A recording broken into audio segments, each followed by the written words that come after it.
Ness-ana TV.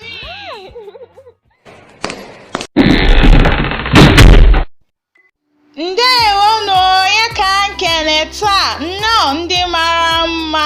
Ihe anyị ga-amụta bụ izu n'ala Igbo. Izu n'ala Igbo. Izu n'ala Igbo. We'll be learning days of the week in Igbo language. But before we go ahead, I want you to know that there are 4 days in a week in the Igbo calendar, unlike 7 days in the English calendar. Izu n'ala Igbo. Can you say that? Izu n'ala Igbo. Nke mbụ bụ gịnị? Eke. Eke. The first one is Eke. Nke abụọ, Orie. Orie. The second one, Orie. Afọ. Afọ. Nke atọ, Afọ. Nke anọ, Nkwọ.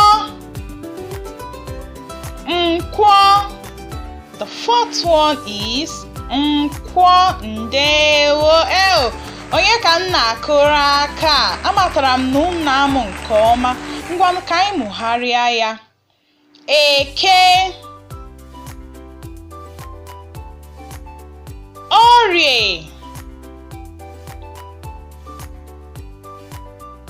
Afọ.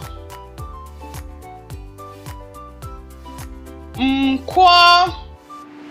Ndewo. Ka anyị mụkwa ya ọzọ. Eke.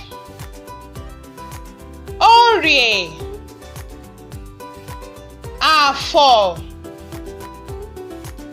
Nkwọ. Eke, Orie, Afọ, Nkwọ. Ndewo. Amatara m na ndị Igbo anyị na-amụkwa izu enwere n'ala Igbo. Ndewo. Ngwa n'ebe a ka anyị ga-akwụsị ka ọ dị mgbe ọzọ. Ness